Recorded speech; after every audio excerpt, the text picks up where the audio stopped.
One of the things that I love about my job that gets me out of bed in the morning is not only learning the fantastic techniques and skills and abilities that you need to manage the land, but it's the fantastic people that I get to meet. And one person that has played a major role in my life over the last couple of years is this man to my left, Peter Barrett, a very wise man. Pete, how are you, mate? Yeah, good, thanks, Tim. Good.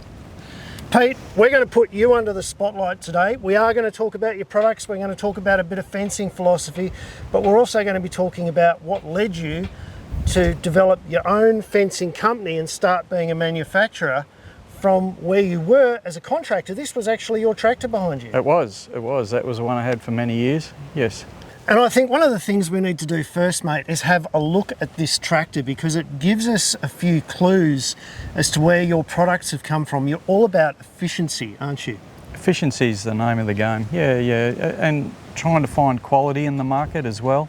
So years ago we used to have generators, compressors, welders, and now, you know, we try and do everything with battery power tools to make the job faster and stronger. And repeatable. Yes, yeah, every day. It makes it easy to employ people as well.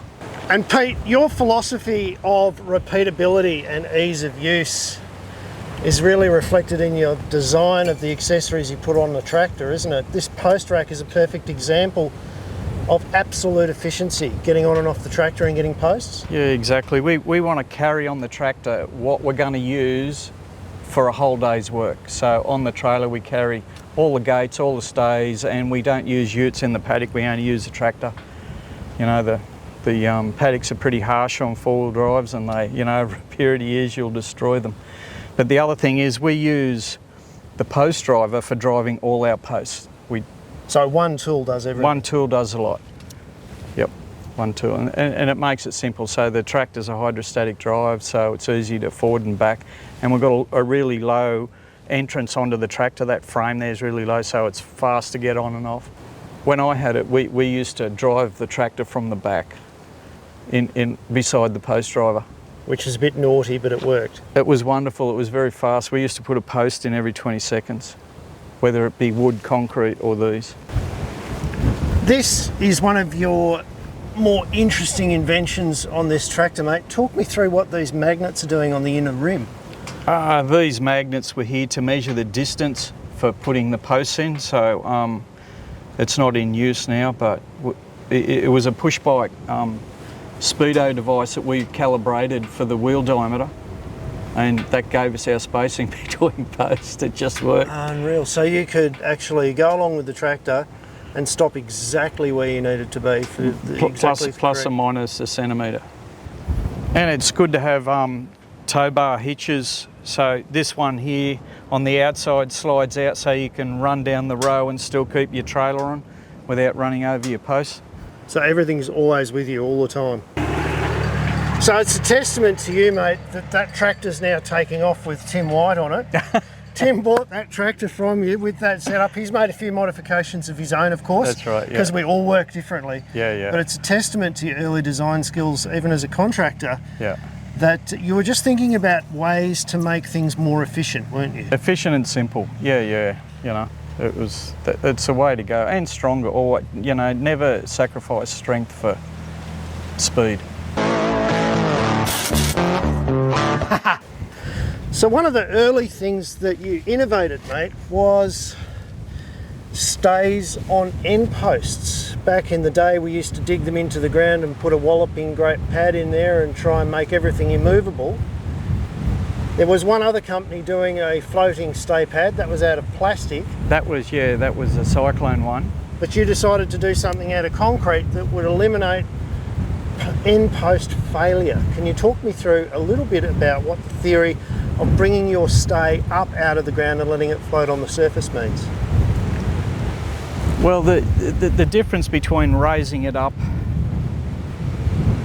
compared to digging it in is when you dig them in, you're creating a tripping moment.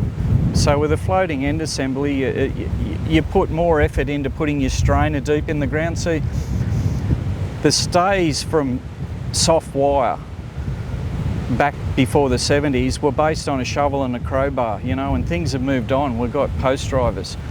So, you know, we can put 3 metre stays in 3250s, it's just 5 minutes, it doesn't matter. Rather than putting, you know, a block in the ground. So that if you put a block in the ground, it's going to be 300 mil lower at this point. So because we've raised this up 300 mil, we can afford to have the stay higher at this end, 300 mil, and we've still got the same angle. So the strainer post feels an angle, not a height. So it's all about direction of force rather than the position of the stay. That's right. Now, with your original design, there were still some teething moments, weren't there? This was designed to have a timber stay or a steel stay inserted in it, and the two different types of stays had different tripping points, didn't they? They did. So what it meant was when the centre of your stay cuts through the block, you're supposed to put your device, tensioning device, right behind that point. And it used to vary a bit, so that meant you could either load the front of the plate or the back of the plate. So there's a lot of stays, there's a lot of stay plates that are on the market at the moment where your stay point might be below the stay or above the stay, and that's creating a load that's uneven on the stay block on the ground. That's right, so you're either loading the front or the back, and what that means is that you've only got half your bearing area. So you've overcome that with the new design here, haven't you? Well, with this here, we've got the tension device attached to the nylon head, not the block. So the block is completely separate to everything else? It's in a knuckle joint that floats, and it's unbiased to the front or the back, so that's 100% bearing area. Where on a lot of what we've got, we haven't got the right geometry, and so your bearing area decreases. With this, that's 100% bearing. And if people are familiar with footings for houses and sheds and things like that, that's a large footing area. It can take a fair bit of load, can't it? Surface area is king. So Pete, position of your stay on the end post is something that a lot of people will debate. The common consensus seems to be middle of the post plus 100 mil seems to be the sweet spot, because when you've got a stay that's dug into the ground, you want half the load above it and half the load below it, or else it's going to pull the post out of the ground. That's right, yeah. So there's nothing wrong with that. No. But you're using a very different system, and the loads on this system are completely different. Can you talk us through the differences between a dug-in stay and a floating stay and how they work completely differently? Okay, so well, if you go back years ago, posts were put in the ground were determined by a crowbar and a shovel. So the first thing is we can go deeper now. So years ago you had your low stay, and it meant that the geometry of that meant you were taking load down here.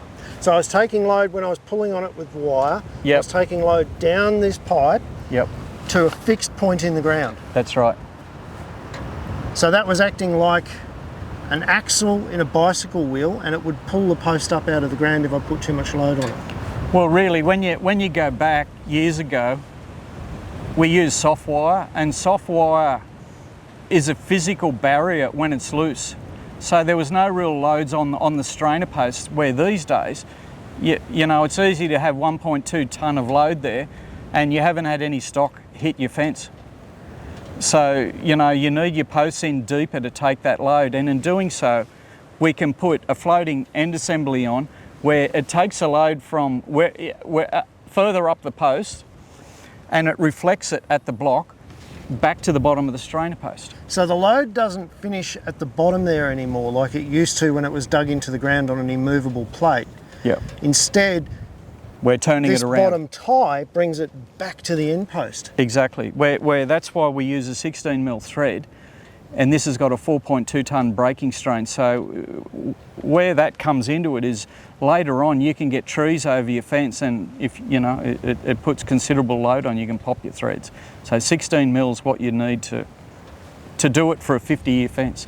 Always remember, we're building a 50-year fence. So your force is coming down the stay here directly into the nylon block, and then it's being reflected back directly along this tie back.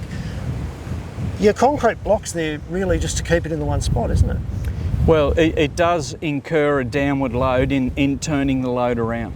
Yep. So, you know, if you've got about, it works out to be that if you've got about a tonne to 1200 kilo on the fence, you end up with a maximum 200 kg force down. So now that we better understand how an end assembly system works like this, mate, if you're going to invest in a floating stay end assembly system, it's best to use the whole thing and not swap out bits and pieces because you think you know best and put in flexible wire and stuff.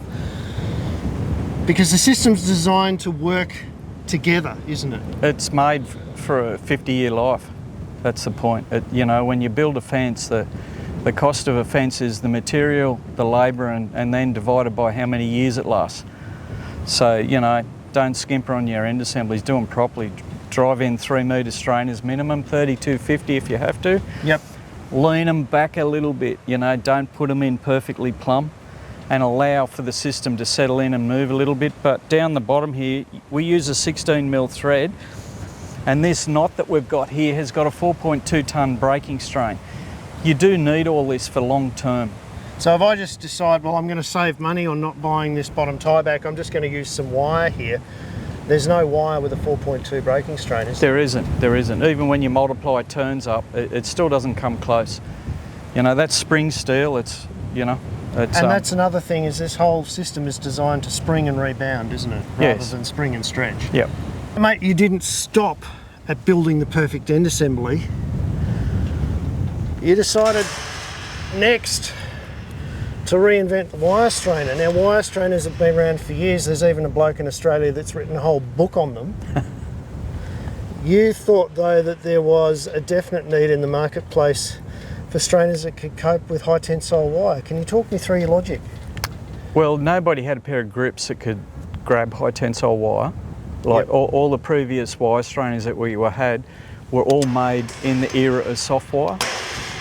And so when you put them on high tensile, they didn't work successfully. So that's the reason for the wire strainers. But the other thing was to put a gauge on them as well. That's this little blue thing here for the uninitiated? Yeah, you know, it's a 3-step straining gauge? It's like putting air in a car tyre. You can't guess it. And it's the same with high tensile wire.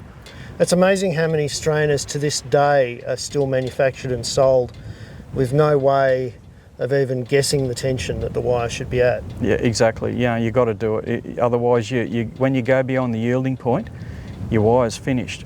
And also, you stretch the gal, so you know the wire starts to rust. So, measuring your tension's important, you know. So, how long did it take you from deciding to manufacture your own strainers with a built-in tension gauge to actually having a final product that you could sell? It took a couple of years, but we also did continuous R&D, and we never stopped trying to improve it to make it right, you know. So it was just, it never ended, and you know, we always tweak little things here and there, you know, like the trigger that we got on them to put the chain on now and things like that. So. And you really backed yourself with these. You actually sold your fencing tractor to go on the road and sell these things. That's right, I did. So you got out of fencing when it came time to put your strainers to market, and you got into manufacturing completely. There was no turning back at that point, was there? Well, with the strainers, you know, it was, you know, you just had to do it right, you know, and so we jumped off the bridge. Would I do it again? I don't know. Making in Australia is, you know, it's a good way to go, you know, because you've got to ensure that the quality of the material that we use is, you know, it's all Australian bisalloy. You know, if you use mild steel, it wouldn't last a week. So, yeah, it's all made here, you know, there's nothing in them that comes from overseas. You can be proud of that, mate. Yeah, make it in Australia. And now you've got a whole range of stuff, including gate hinges and all the rest of it, but the whole idea behind everything you make is to make it simple and make the workflow easy and repeatable, isn't it? No welding, no grinding, no compressors. You know, that's for all of your fencing products? Yeah, why not? Like, make it easy for everyone, you know. It's, you know, when people change from a steel post, from a timber post to a steel, they always go, oh, how are we going to adapt anything? Yep. And tech screws makes that available. They're extremely strong, you know, when you put them in shear, and they'll last, you know. So, and using a battery drill to attach a stay to a strainer, it's a wonderful thing. Yep. You don't have to learn to weld, don't have to get past all of those skill barriers that people might have going from timber to steel. Exactly. All right, let's go. Righto, ready, set, go.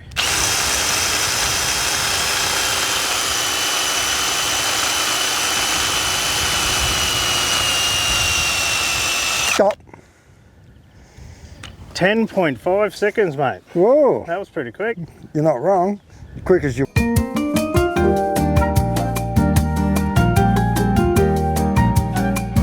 350 metres long, mate. Yeah, it takes that long to get there.